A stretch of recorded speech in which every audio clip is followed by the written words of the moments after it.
Canada recently lost to Czechia in the semis of the World Juniors, but clearly they didn't lose because they didn't care enough or because they didn't have enough talent. I mean, 21 first rounders or something like that, and the future first overall pick. However, they lost because of three poor defensive habits that Czechia completely exposed and Canada wasn't able to adapt. I'll walk you through exactly how Czechia exposed Canada and how this could have been prevented. So from a defensive perspective, this game came down to three things. Number one, how Canada defended the rush. Number two, how they defended the cycle. And number three, how Canada handled Czechia's forecheck on the breakout. We'll start with defending the rush. So in a game like this against Czechia, who has a really aggressive forecheck, defending the rush is crucial because if you do it well, you can diffuse their forecheck early, which then diffuses their cycle and then the breakout's easier, etc. So that's why we're starting with the rush. The first example here, it's only a couple minutes into the game, and it's a perfect example of how Canada was allowing Czechia to enter their zone very easily. So this guy here, just watch how easily he walks in. Gets the red line, and now we have four Canadian guys here. There's actually a fifth one kind of further back, and this forward is about to walk completely through all of them. And I would have liked to have seen one of these back guys kind of jump and close this gap here. Just close this area because Czechia here has three guys that are just flat-footed.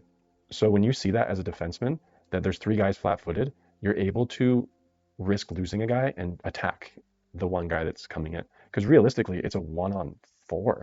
Those three other guys standing still are not a threat currently. But instead, Canada just kind of lets him go. No one's going at him. No one's going at him. And that allows these other guys to join the rush and get speed and become a threat. And now there's somehow, I don't even know how this happened, we have these two guys below all five Team Canada guys, which to me is unacceptable. You cannot have that happen. Another example of how Canada is just letting Czechia enter the zone way too easy here. And we have the puck carrier here. And I do like that this forward here is forcing the puck carrier to make a move, slows him down, and doesn't allow him to get to the zone as easy. So that's nice. The issue I have here, though, is this defenseman. I think he was anticipating a dump or a chip, so he was cheating a little bit, which can get you in trouble because now he's flat-footed. And instead, I would have liked to see him kind of more up here, holding the zone and not letting Czechia get the blue line. But instead, like I said, he's back a bit, flat-footed. So now Czechia is going to enter the zone, no problem. And to be honest, they recover decently well. But the issue now is this guy. Look at his feet. His feet completely stop moving. And he's just puck watching. So not really a defense thing here, but as a defenseman, you have to be aware that sometimes your back checkers puck watch a little too much and they're not always 100% reliable. So his feet aren't moving. And this Czechia forward gets completely open below the hash marks, which is a very dangerous scoring area. So again, Canada just let them enter the zone too easily. And it's 3 Czechia players and 5 Canadian players. This type of thing should not be happening. This rush here ended up leading to Czechia's 4th goal. And it's a common theme of Czechia gaining the zone with speed and Canada not being able to defend it. So if you see here, we have 4 Canadian players essentially defending 2 Czechia players because this guy back here is hanging back and not much of a threat. So I like that this defender here is holding the blue line, which I'm all about. Don't let the other team get the zones easily, which is the red line, blue line, etc. The issue is this guy here is coming with the most speed on the rush, and you always have to be aware of the forward with the most speed on the rush. It might be the outside guy. It tends to be the guy cutting through the middle, so you have to be aware of that. And I know this guy here is not a defenseman, so he's going to do the best he can, but I'd still like to see some sort of rotation from this guy too, and realistically this guy having more backward speed, which again, he's not a defenseman, so it's difficult for him. But Czechia essentially goes 2-on-4 and just blows past Canada here. Right through all of them. And a sick little snipe, but again, Czechia just entered the zone way too easy. This next rush leads to Czechia's game-winning goal, and it's very similar to the last goal where they enter the zone easier than they should. So we have the puck carrier here on the boards, and you'll see here in a sec, we now have 4 Canadian guys and 3 Czechia guys. 9 times out of 10, this should be an easy defense, but there's a couple breakdowns that happen. So I do like that this defenseman here is holding him up, kind of like the last one. But the first issue is this defenseman should identify that the only option for the Czechia forward that is a real threat is this pass here. So he should be kind of jumping on this guy. And then the next issue is this far forward here should be on this guy. Man on man, no questions asked. Right on him, stick lifted. But instead, he's kind of puck watching. And these two issues lead to the goal.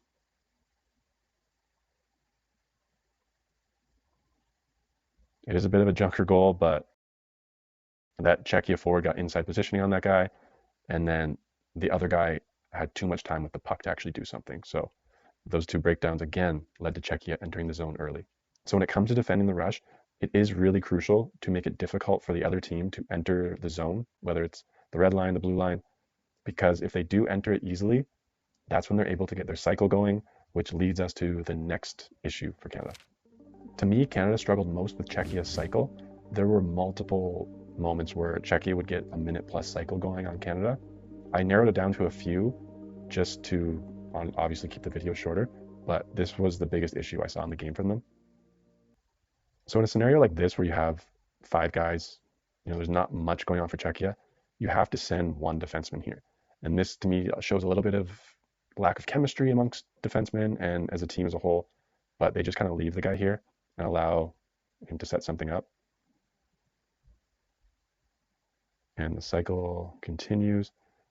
This one, a forward, so they're not as defensively minded as a defenseman, but he gets caught on the wrong side of the puck. When you're in the defensive zone, forward or defense, you want to be between the puck carrier, this guy here, and the net. And he is on the bad side of that, so he gets beat off the wall. And the main theme from the cycle here is the stop and start of Czechia. And honestly, Czechia, they're a good team, but individually they're not super, super threatening.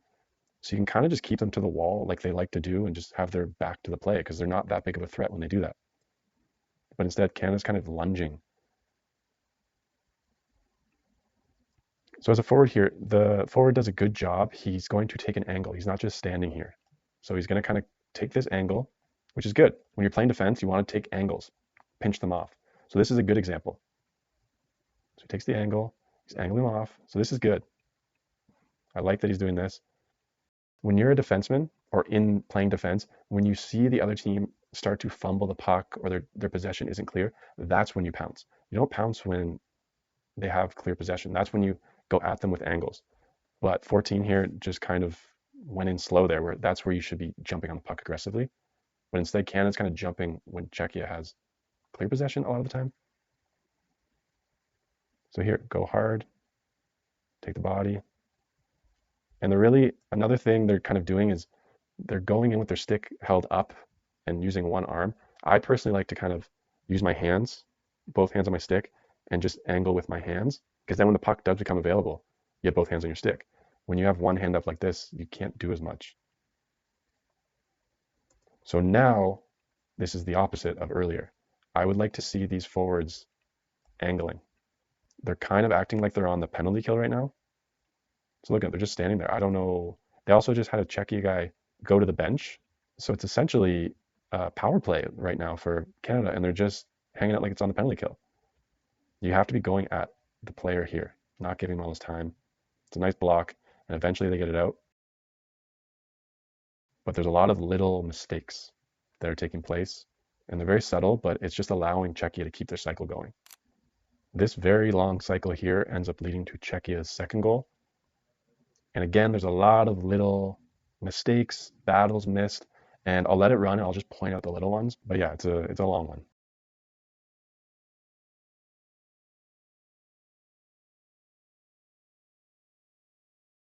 First one here. One guy, two, even three Canadian players. Someone has got to be jumping on this guy really aggressively. But instead, they just kind of, Czechia's about to win this battle. And I don't know how, but they do. It shouldn't happen. So that's one battle they missed. Possible trip there. So now Czechia has clear possession of the puck. So this is what I was saying earlier. This is when you would want to angle. So as a defenseman, I usually like to kind of angle up the wall. Obviously not always possible. And he actually does a decent job. He's getting him up the wall. But the thing is, he has full possession. You can't jump too aggressively. And again, he's got that one hand off the stick, which can get you in trouble. But anyways, cycle keeps going.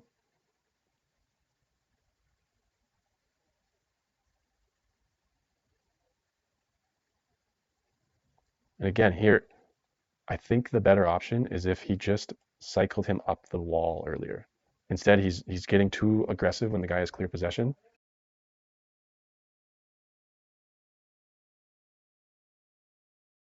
And this leads to kind of this jumping back and forth, which it's just not really effective defensively because the guy has clear possession. You can pull it off sometimes, but you get these shifty little players and it's tricky. So that keeps the cycle alive.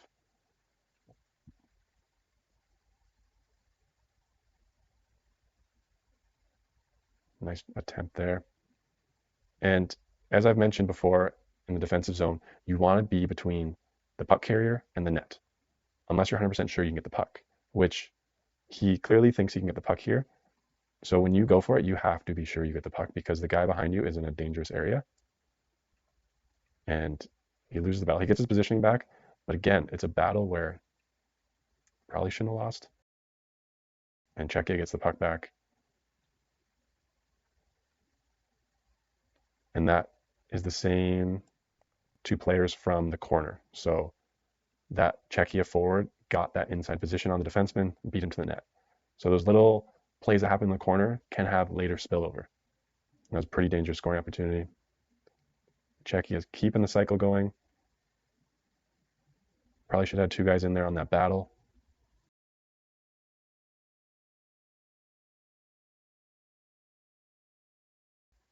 And again, the defenseman lost his man.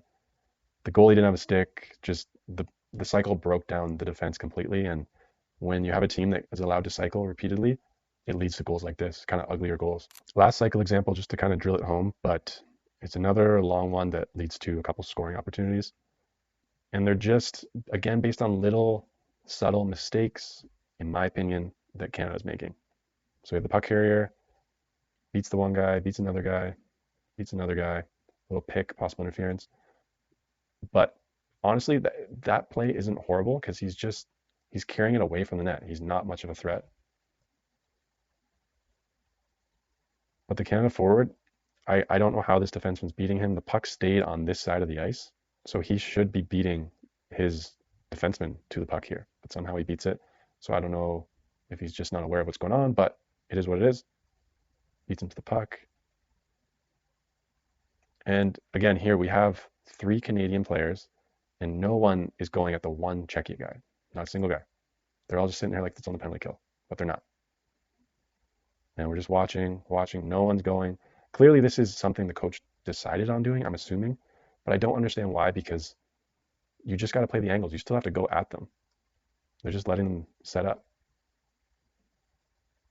And nothing of a threat yet.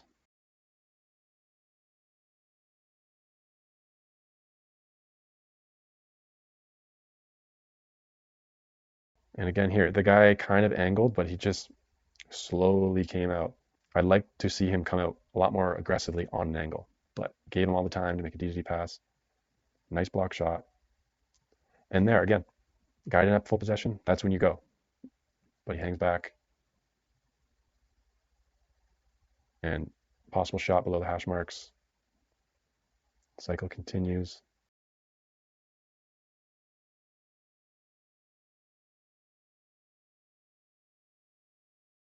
And another block shot. But I think Canada was adapting to how Czechia was cycling. I think it might have been a little too conservative. I think they should have still kept some sort of angling pressure instead of hanging back. But it didn't go too bad because Czechia clearly didn't get anything. So I only kept it to those cycling shifts because they're long and honestly there was a lot I could have picked. But I think you get the gist of the issue. And when you play against teams like this, they kind of play that dirty cycling hockey. You have to adapt defensively. And I think Canada was having trouble with it. So that leads to the breakout, which another issue for Canada with how Czechia forechecked and cycled. Canada really struggled with getting the puck out of their zone once they did get the puck. When it came to the breakout, Canada really struggled with the forechecking pressure Czechia put on them. And there's certain ways to play against that type of forecheck that, in my opinion, Canada didn't do most of the time. So we have the puck carrier here, and he makes a nice little outlet pass. And I do like that this defenseman is staying open in open space. But here he gets too cute. He doesn't make the simple play. Tries to beat one guy. He's one of the last guys back. He's doing dangles in his corner, and like, there's no one here. I'm also not really sure why this guy is blowing the zone here, especially when there's two forecheckers. But he blows his own. The last guy back's trying to dangle the forechecker, which I don't really recommend most of the time. And he loses the puck. And if that pass went to the guy out front, it would have possibly been a goal. So yeah, a perfect example of too cute. Here we have the Canadian defenseman picking the puck up. I think it's Parekh. And he avoids the forechecker. He has a D partner open here. He's got all this space. So when you have the forecheckers pulling out like that, take the space to make a better play. But I don't know if his D partner's not yelling to him or he doesn't see it, but he just goes and throws like a blind up the middle pass, complete pizza, turnover. Keep it simple. Either take the time or just get it out of your zone. Just do not do that.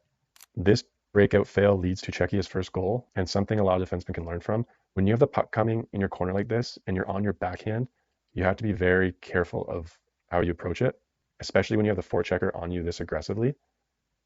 And it's not a horrible play. See that slight hesitation he did? The forechecker didn't stay with him. And if he just held the puck, easy to say in hindsight, but if he held the puck, he wouldn't have been able to pick that off like he did. And leads to a little bit of chaos as Czechia creates and a goal. So in those scenarios, you're sometimes better off to just kind of keep the puck with you and take the hit, draw the forechecker to you. Because when you have that backhand, throwing a weak backhand towards your net can result in a turnover. I just wanted to show you guys a quick example of how keeping it simple on the breakout against these type of forechecking teams is really effective. Because typically they're sending one or two guys really aggressively at you, so you can catch these guys low. So this guy here is about to get the pass, and he has these two forecheckers low, drawing to him. He uses a high flip up the middle, and it's just so simple and effective. But watch, Canada gets possession, and they can start their cycle. It's not pretty, but against these really aggressive forechecking teams, that's how you have to do the breakout. And it doesn't necessarily have to be a high flip, but it's just get it out of the zone, beat those forecheckers, because if those forecheckers are on you, that means there's open space somewhere. So you just got to get past them somehow. Mackenzie has a bit of a rough shift here, and it leads to Czechia's third goal. And it, again, just shows how Canada tends to get a little too cute. They don't keep it simple, and it gets them in trouble.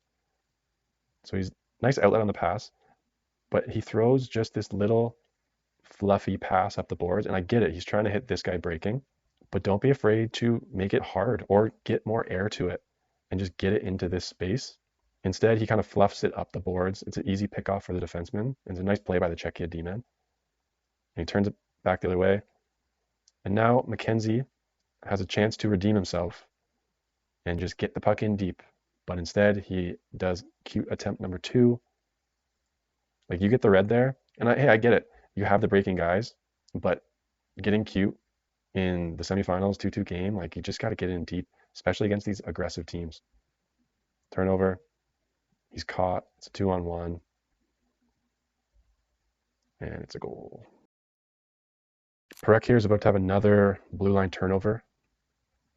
And I like that he was an outlet for his D partner. And he's thinking get the puck out, but he's trying to do it through the middle here. And against trapping teams like this that really congest and clog up the middle, you can't really just throw passes willy-nilly through the middle like this. He doesn't really look up, and boom, pizza right at his blue line. His guys are caught.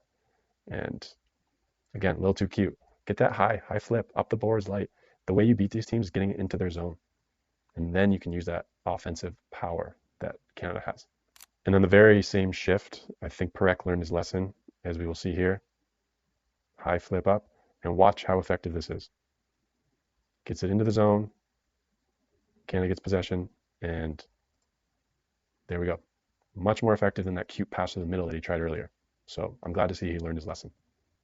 When it comes to teams that forecheck aggressively like this, the key is to keep it simple and get the puck out of your zone, get it into their zone where you can get your offense going. Canada didn't really do that. They did here and there, but overall throughout the game, they didn't. And I think it's one of the big things that cost them. Like I said at the start, Canada didn't lose because of effort or talent. They clearly really cared, and they're obviously crazy talented. These three issues are probably a result of many factors, such as Canada has not been playing together as long as some of those other small nations like Czechia, so their chemistry isn't quite as good. The coach maybe didn't adapt the strategy as much as he should have throughout the game. And the most important one to me is a team of all-stars like Canada sometimes has trouble playing that ugly hockey that they needed to in this one. As always, thanks for watching Dirty Little Shifts, where I pass on my knowledge of defense to you so you can hopefully see the game a little bit deeper. Hope you enjoy.